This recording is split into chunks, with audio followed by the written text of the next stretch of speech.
My wife died years ago, or at least that's what I believed. For 5 years, I sent her sister $500 every month out of guilt and love, until one envelope exposed a truth that shattered everything. Stick with me while I share my story, and if it touches you, don't forget to support our channel by hitting that subscribe button, dropping a like, and sharing it with the people you care about. My name is Daniel Harper. I'm not a loud man, not the kind who tells his pain to strangers. I work hard, keep my head down, and live a quiet life in Ohio. Or at least, that's what I've done since my wife Emily died.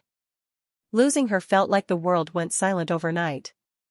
One moment we were planning our future, and the next, I was standing alone at her funeral, trying to understand how life could end so fast. After Emily was gone, guilt became my constant companion. I replayed every argument, every rushed goodbye, every moment I thought I had more time. I survived, and she didn't. That thought never left me. Some nights, it felt like breathing itself was a crime.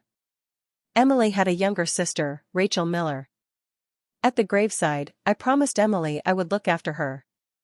Rachel was crying, holding on to me like I was the last piece of her sister left in the world. She said she was struggling, said she felt lost without Emily. I believed her. I wanted to believe her. Helping Rachel felt like the only way I could still be a good husband to Emily, even after death. That's how the $500 a month started. It wasn't charity to me. It was duty. It was love. It was a way to quiet the voice in my head that told me I failed my wife. Every month, without missing a single payment, I sent the money. I never complained. I never asked for proof. Rachel would thank me, sometimes sounding emotional, sometimes distant. I didn't question it. Grief makes you blind, and I was very blind. Years passed. Life moved forward, but I stayed frozen. The house stayed quiet. Emily's things stayed where she left them. Sending that money was the one routine that made me feel connected to her. Like I was still keeping a promise. I thought I was doing the right thing. I thought this pain had meaning. I had no idea that the truth was already on its way to me, sealed inside an envelope that would change how I saw everything I believed. The years after Emily's death blended together in a way that's hard to explain. My days followed the same quiet pattern. I woke up early, went to work, came home, and sat in a house that never truly felt alive again. The rooms were clean but empty, like a place waiting for someone who wasn't coming back. At night, I ate dinner alone at the kitchen table, usually in silence. The television stayed off. Noise felt wrong. The guest bedroom became a storage room over time, but our old bedroom stayed untouched. Emily's side of the closet remained exactly how she left it. I never moved her clothes.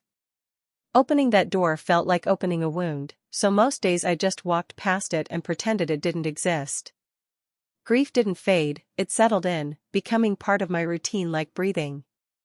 Rachel slowly became the only person who connected me to Emily's world. She would call occasionally, usually late in the evening. Her voice sounded tired, sometimes shaky.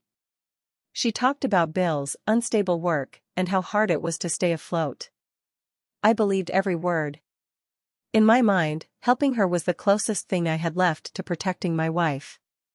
Sending the $500 each month gave my life a sense of purpose. It made the days feel less empty. No matter how lonely things got, I told myself at least I was doing something that mattered. I didn't travel. I didn't make new plans. That money became my promise in action, the one thing I could control in a life that felt broken. Rachel never asked for more, but she never refused it either. She thanked me, but her gratitude always felt rushed. When I suggested visiting her, she had an excuse ready. Work schedules, shared apartments, bad timing. Video calls were the same. She always claimed her camera was broken or her connection was poor. I didn't push. I told myself grief affected everyone differently. Her updates about life stayed vague. She moved often, changed jobs, and never stayed in one place long. I pictured her barely getting by, just as she described. I felt responsible for her survival, even though she was an adult. Losing Emily made me afraid of losing anyone else connected to her. Some nights, after hanging up the phone, I felt an odd emptiness. Something about our conversations felt distant, like I was talking to someone standing behind a closed door. I noticed it, but I ignored it. Questioning Rachel felt wrong, almost like questioning Emily herself. So I stayed quiet. I kept sending the money. I kept believing the story I was told. In my mind, this was the life I was meant to live now, alone, grieving, and holding on to the last thread that tied me to the woman I loved. One afternoon, when I got home from work, I found an envelope sitting on the floor near the front door. It must have slipped through the mail slot. At first, I didn't think much of it. I picked it up casually, already planning to toss it aside with the rest of the mail. Then I saw the name on the front. Emily Harper. My hands froze. For a moment, my brain refused to process what my eyes were seeing. I stared at the envelope like it might disappear if I looked away. The paper felt real. The ink was clear. This wasn't an old letter or something lost in a drawer. It was new. My first thought was that someone had made a horrible mistake. Mail gets mixed up all the time, I told myself. Names get recycled. Maybe there was another Emily Harper somewhere who once lived nearby. I tried to laugh it off, but no sound came out. I turned the envelope over and saw the return address. It wasn't local. It listed a small town in another state, a place I had never been and had no connection to. My chest tightened. I could hear my heartbeat in my ears, loud and fast, like my body knew something my mind wasn't ready to accept. I stood there in the hallway for a long time, just holding that envelope. Memories rushed in without warning, Emily's handwriting on grocery lists, the way she used to label boxes when we moved, the small details I thought I had buried. I compared those memories to the neat writing on the envelope, searching for comfort, for proof that this meant nothing. Eventually, I told myself it was coincidence. The world is big. Names repeat. Mistakes happen. I didn't open the letter. I couldn't. Instead, I placed it on the kitchen counter and walked away like it was dangerous. That night, sleep wouldn't come. The image of the envelope kept replaying in my head. I tried to focus on work, on chores, on anything else, but my thoughts kept circling back. Why that name? Why my address? Why now, after all these years? The next morning, I picked up the envelope again. It hadn't changed, but I had. The calm grief I had lived with for so long felt different. It was restless, uneasy. Something small but sharp had lodged itself in my chest. I still told myself it meant nothing. I still believed that opening it would only reopen old wounds. But deep down, a quiet voice had started whispering questions I didn't want to hear. For the first time since Emily died, my grief wasn't just about loss anymore. It was mixed with confusion, doubt, and a growing sense that something about my life, something I trusted completely, was not as solid as I once believed. After the envelope, I couldn't return to my normal routine. I didn't tell anyone about it, especially not Rachel. Something inside me said to stay quiet. I wasn't ready for answers, but I couldn't ignore the questions anymore. I started small. Late at night, I went through old folders I hadn't touched in years. Insurance papers. Hospital bills. Documents from the days after Emily's death. I told myself I was just organizing, but that wasn't true. I was looking for certainty. That's when I noticed the first problem. Some forms were incomplete. A few signatures were missing. At the time, I had been too numb to care. I had trusted everyone around me, doctors, officials, family. Now, reading those pages with clear eyes, the gaps felt loud. I checked the insurance claim next. The payout had gone through quickly, faster than I remembered. There were approvals dated earlier than expected, as if things had been rushed along. I tried to explain it away. Maybe they were being efficient. Maybe I was overthinking. But the feeling in my chest wouldn't settle. I contacted the hospital where Emily was supposed to have died. I didn't give details, just asked for records from that night. The woman on the phone sounded confused. She said the file was thin. Too thin. Most cases had pages of notes, multiple confirmations. Emily's file didn't. Then there was the cremation. I remembered how fast it all happened. Back then, I thought it was kindness, people helping me move through the pain. Now it felt wrong. Too fast. Too final. There was no copy of the official death certificate in my records, just a reference number written on a form. I tried to request a copy. It took days to hear back. When I did, the answer was unclear. They couldn't find it easily. They said they would look into it. That sentence stayed with me, echoing in my mind. Each discovery chipped away at something inside me. The sadness I had lived with for years started changing shape. It wasn't softer or lighter. It was sharper. Heavier. It felt like standing on ground that was slowly cracking beneath my feet. I still didn't want to believe the worst. I wanted a simple explanation, a clerical error, anything that would let me close these folders and go back to my quiet life. But the more I looked, the more the pieces refused to fit. For the first time, I wasn't just mourning Emily. I was questioning the story I had been given. And once doubt takes root, it doesn't stay small. It grows, pushing aside grief and replacing it with something far more unsettling, suspicion. I drove to the address written on the envelope without telling anyone. I didn't plan what I would say or what I would do.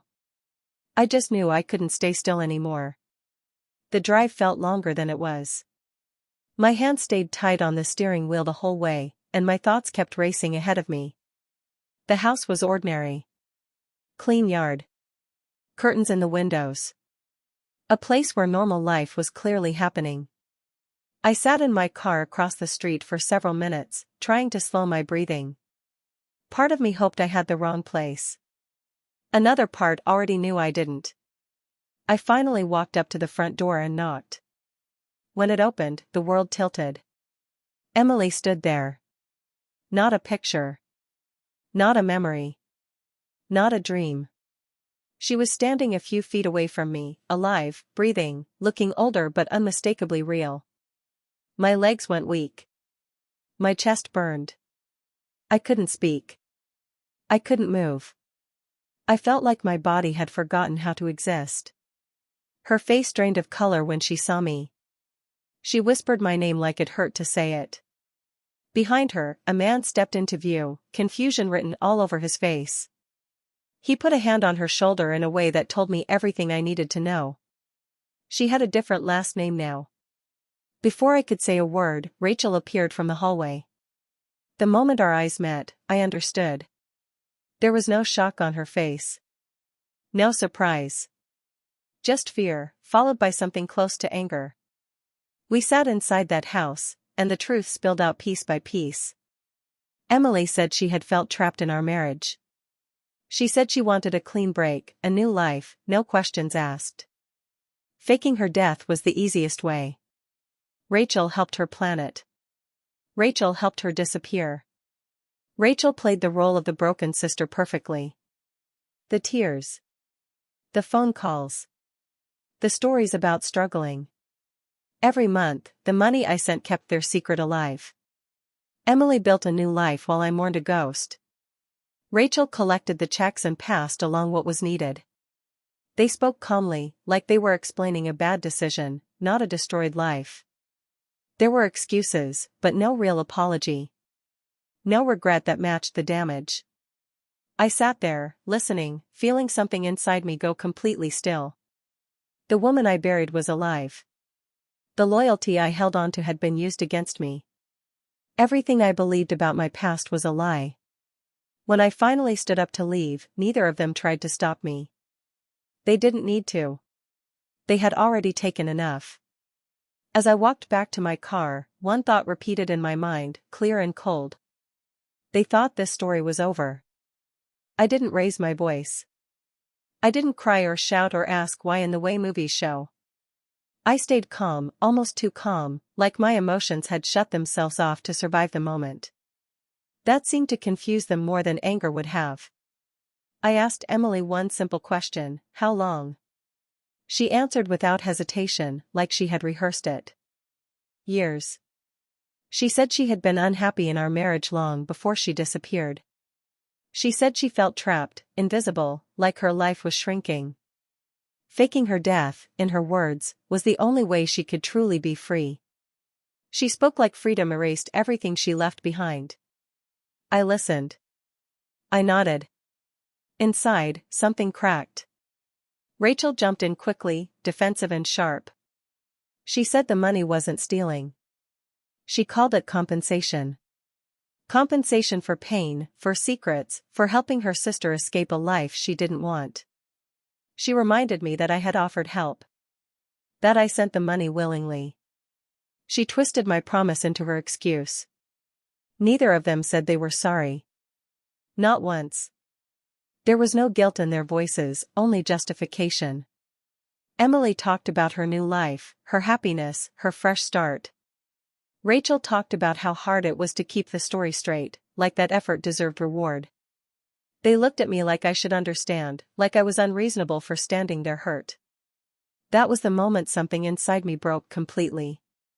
Not in a loud way. Not in a dramatic collapse. It was quiet. Final.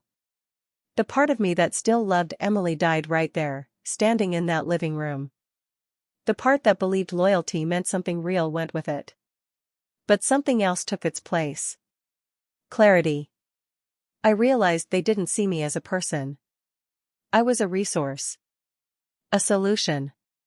A man useful for funding their lies. My grief wasn't a tragedy to them, it was a tool they used without hesitation. I stood up and thanked them for their honesty. That surprised them.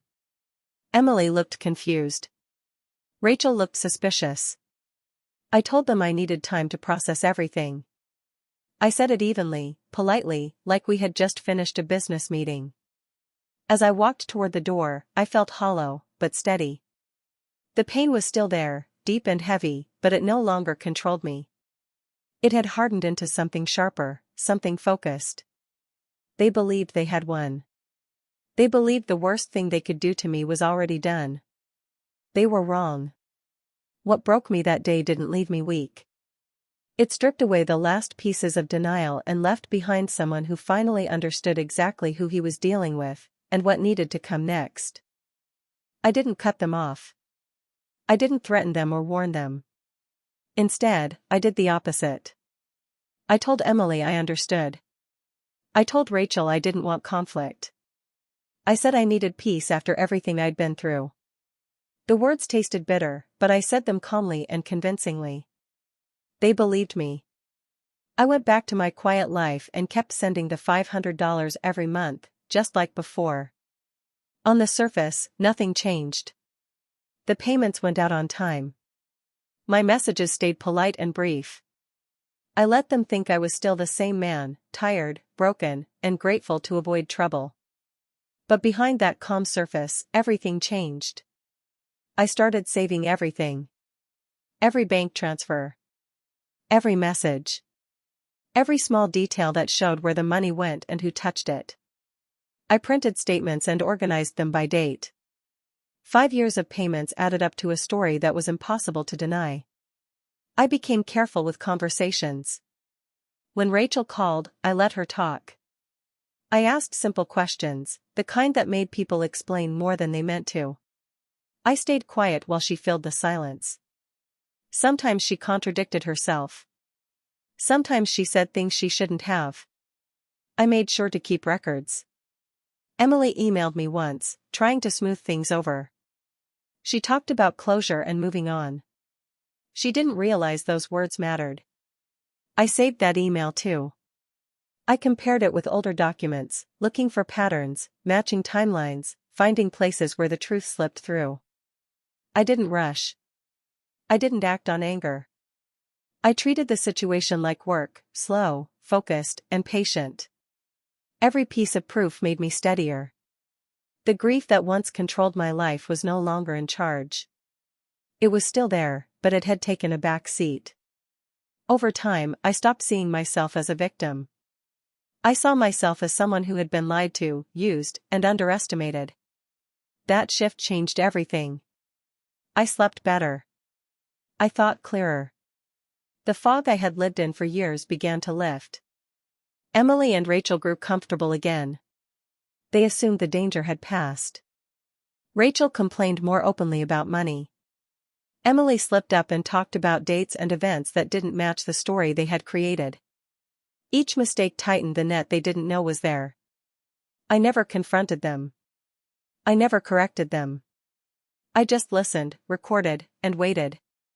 What they didn't understand was simple. I wasn't forgiving them. I was documenting them. Every dollar I sent now had a purpose far greater than keeping a promise. It was buying time, evidence, and certainty. The man they thought was weak was gone. In his place was someone quieter, more careful, and fully awake, someone who knew that the strongest moves are often the ones no one sees coming. When I finally moved, I did it quietly and the right way. I didn't want chaos. I wanted the truth to stand on its own. I took everything I had gathered and handed it over where it mattered. I let the facts speak for me. Once the process started, things moved faster than I expected. Records were checked. Timelines were compared. Questions were asked that Emily and Rachel couldn't easily answer. The story they had relied on for years began to fall apart under simple scrutiny. Emily's new life was the first thing to crack. Accounts were reviewed and then frozen. Payments stopped going through. Letters arrived asking for explanations she couldn't give without exposing herself further. The calm, comfortable life she had built started slipping away piece by piece. The man she was married to began asking questions she had no safe answers for. Rachel felt it almost immediately. The monthly $500 didn't arrive. At first, she assumed it was a delay. Then she called. I didn't answer. She texted, asking if something was wrong. I waited. When I finally responded, I kept it short. I said I needed time and space. Nothing more. Her messages grew frantic. She said she depended on that money. She reminded me of everything I had promised. But the tone had changed. The confidence was gone. In its place was fear. The pressure kept building. Investigations don't rush, but they don't stop either. Each step brought new problems for them. Small lies they once brushed off now mattered. Details they forgot to keep straight were suddenly important. I stayed out of sight. I didn't argue. I didn't explain myself. For once, I wasn't reacting to their choices. I was letting consequences do the work. What surprised me most was how calm I felt. I expected satisfaction, maybe even joy. Instead, there was a steady sense of balance returning to my life. The weight I had carried for years was finally lifting. Emily tried to reach out once. Her message was different this time. Short. Careful. Afraid. I didn't respond. There was nothing left to say. Rachel sent one last message asking why I was doing this. I read it and deleted it. The truth was simple. I wasn't doing anything to them. I had only stopped protecting a lie. Their story needed silence to survive. Once the truth was exposed to the light, it couldn't stand on its own anymore. For the first time since everything began, I felt like my life was moving forward, not fueled by grief or anger, but by something far steadier. Justice doesn't always arrive loudly. Sometimes it comes quietly, shutting doors, turning off lights, and leaving people alone with the choices they made when they thought no one was watching. Emily's world started to crumble in ways she couldn't control. Her new marriage, the one she thought would shield her from the past, began falling apart. Questions were asked, documents were requested, and slowly, the truth leaked out. Her husband grew distant and suspicious. Friends and neighbors whispered. Every carefully built piece of her new life started shaking, and she had no one to blame but herself. Rachel felt the impact too. The months, even years, of money she had taken under the guise of helping Emily now became a liability. Legal notices arrived. She was told to return funds she had spent freely, funds she had convinced herself she deserved. The panic in her voice when she realized there was no escape was almost satisfying, not because I wanted her to suffer, but because the scales were finally balancing. Neither of them had expected consequences. They had assumed I was weak, broken by grief, and trapped by memory. But the truth was different. For years, I had carried pain silently, letting it shape me instead of destroy me. That pain had taught me patience, focus, and the quiet strength to act when the time was right. They had never understood what real strength looked like, and they were learning the hard way. I never yelled. I never barged into their lives demanding apologies or punishment. I didn't need to. Silence became my ally. Every time Emily tried to justify herself, I simply let the authorities handle it. Every time Rachel begged or pleaded, I said nothing. My stillness, the calm that they had long mistaken for weakness, carried far more weight than any shouting could have. I watched as their lives fractured, not from my hands, but from the choices they had made. Every lie, every deceit, every calculated move they thought would go unnoticed came back to meet them. And through it all, I stayed steady. I didn't rejoice in their downfall, but I did notice the clarity it brought me. The world that once seemed heavy and unfair began to feel balanced again. For the first time in years, I felt in control of my own life. The grief, the betrayal, and the deception were still there, but they no longer ruled me. I had survived what I thought was unbearable. I had acted when it mattered, quietly, deliberately, and without losing myself. Emily and Rachel realized too late that I had never been weak. I had been wounded, yes, but wounded people can endure, can plan, and can act with precision. Their screams and excuses had nothing to do with me. My silence, patience, and steadfastness had already spoken louder than any words could. The lesson they learned wasn't just about consequences, it was about underestimating someone who has nothing left to lose. After everything settled, I finally felt free. Free in a way I hadn't felt since Emily disappeared. The weight of grief, the burden of betrayal, and the uncertainty that had controlled my life for years were gone. My house was still quiet, but the silence no longer felt heavy, it felt like space to breathe. The money I had once sent out of duty was now safely in my own hands, a reminder that I could reclaim what had been taken from me, not with anger, but with careful patience. Walking away wasn't dramatic. I didn't need to announce it or make a scene. There were no confrontations, no shouting matches. I simply closed that chapter of my life and refused to let their lies define me any longer. The calm I carried inside me became a shield, a signal that I had survived and learned from everything. I realized that moving on didn't mean forgetting. It meant understanding what mattered, protecting my peace, and letting the truth take care of the rest. I thought a lot about my grief during those days. For years, it had blinded me. I had trusted the wrong people. I had spent money and energy believing in a story that was false. But I also recognized that integrity had guided me in the end. I had acted carefully, patiently, and without stooping to their level. That patience became my power. I didn't need revenge and anger, I let the consequences arrive naturally, guided by truth and proof. Looking back, I understood that betrayal can wear many faces. Sometimes it comes wrapped in tears, in stories of struggle, in the voice of someone you trust. It can fool even the most cautious heart. I had been fooled, yes, but that mistake taught me something invaluable. Truth always surfaces if you give it time. Lies can hide for years, but they cannot survive forever when someone is willing to pay attention and act wisely. The moral of my story became clear. Life will challenge you with loss and deception, and grief can cloud judgment. But patience, focus, and integrity are stronger than immediate revenge or impulsive decisions. Let time reveal what is hidden. Let truth find its way. Let your actions be guided by your principles, not your pain. I closed that chapter quietly, carrying the lessons with me.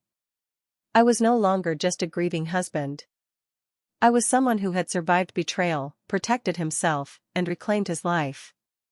The pain remained, but it no longer controlled me. Instead, it became the foundation for moving forward, stronger, wiser, and finally free. Betrayal may hide behind tears, but truth always surfaces, and patience is sometimes the strongest revenge.